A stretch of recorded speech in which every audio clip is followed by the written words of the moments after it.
And now on Witchwood Television, episode 2 of Galen's got Parkinson's. Do do do do do do do do do do do do. This is my little eat your dreams gator. If bad things happen in the night, he comes and chomps them. All right, don't milk it. Stand over there. One day we'll have flashy, fancy beginnings. Episode 2. So, when episode 1 was gone down quite well. I'm very impressed, but why is it so thin? I've tried a different setting on my camera, so I don't know if this one's going to be thin. It's like sort of camera size, but I can't make it big. But other things I've done, which are on the Tube page, like the band, the music, they're all full size.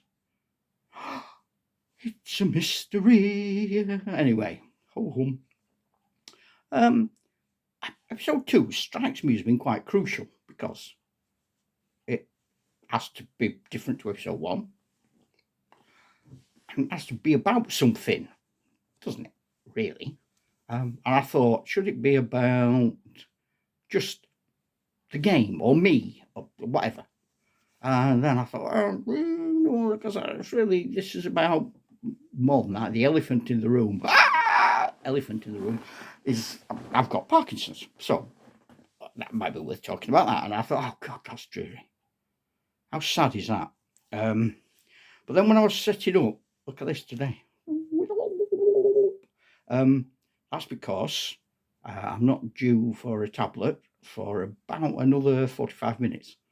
And I thought, oh, well, okay, let's talk about that. And I thought, well, I'll maybe talk about it right at the start when I got Parkinson's and what I thought about it and things. But just while we're on this business, I like a lot of you, I guess, or maybe not a lot of you, because maybe not a lot of you have got Parkinson's. But I take dopamine because somewhere in my head,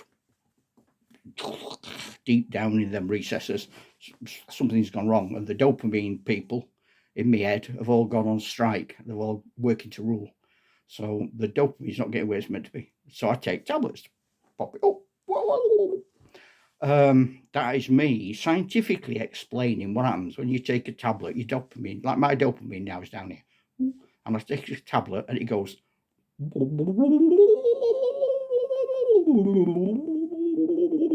And it stays there for about 3 hours. And then it goes. So I take another one. And so on and so forth. So I take one. I go to bed stupid late. I mean, for me, going to bed early is about 3 a.m. So I go to bed late. I don't sleep very well. I sleep well, but I wake up early. I don't sleep long, that's what I'm saying. So I take my first tablet about 11. Then I take one at 2, one at 5, one at 8, one at 11.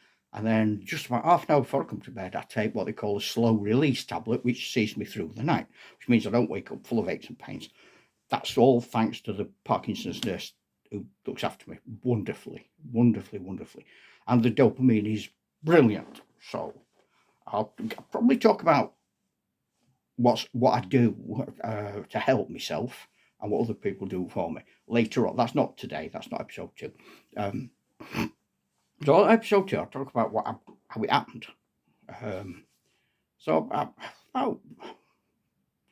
5 years ago, I had an art studio, and I used to sell paintings, and people used to come in and watch me paint, and sometimes they'd come in and help me paint, and I did night school classes and things, art therapy, all sorts of things I did.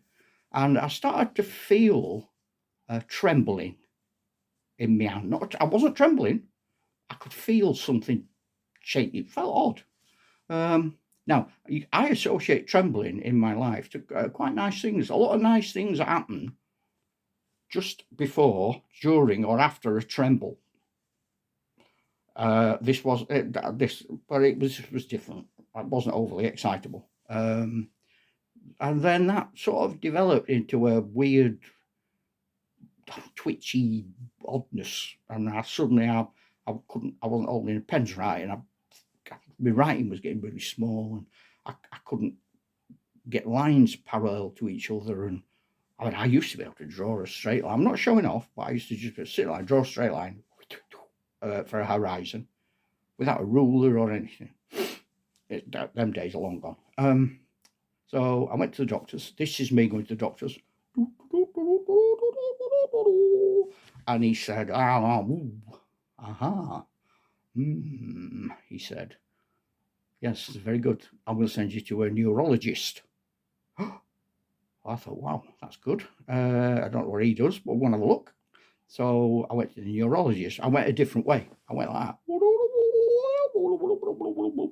And he said, we're going to have to check your brain. And I said, oh no, I want it left pink. Try that. Wherever you go, try and get a dentist to say to you, do you want your teeth checked? And say, no, leave them white. Or you go to the opticians and say, do you want your eyes checked? Say, no, leave them insert appropriate colour. I can never get them to do it. They're miserable beggars. But I had some blood tests last week, and I said to the nurse, who was great, really good, I said to her, just say to me, I'm doing your blood now. I said, will you just say to me, ask me, do you want your blood checked? She said, I wasn't going to say that. I said, oh, please say it.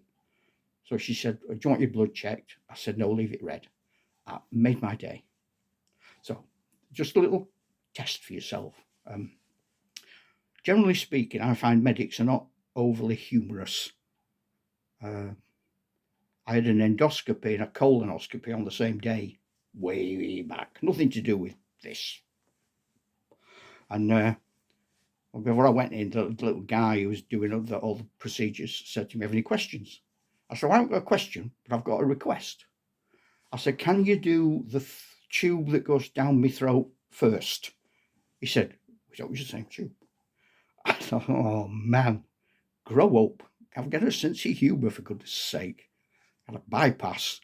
So I went to neurologist, and then I saw a physiotherapist lady, and then I saw a nurse, and eventually they went, oh, you've got Parkinson's.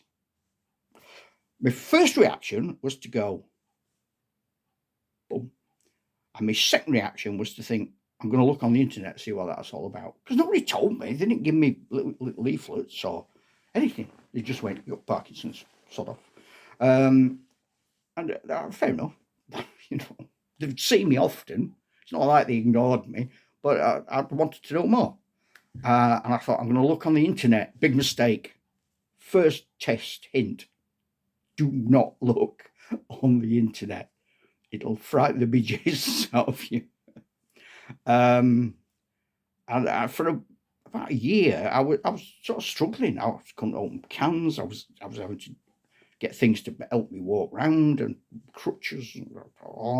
I couldn't paint anything. I couldn't write. I couldn't type. I couldn't use my phone. My hand was. And when I went to press a button, it went. And and then gradually things have managed to get better. That was a sort of worst bit, really, for me. And things start to get better, and I'll talk about that later. But dopamine made a big difference. So really, that's pretty much all I wanted to say at the start today. That's episode 2, how it began. I've got a little chum down here, and he's going to help me to say goodbye, because I thought after the last one, the goodbye was a bit grim. So I'm going to leave you this time with a lovely kiss, and Teddy's going to wave. So, goodbye.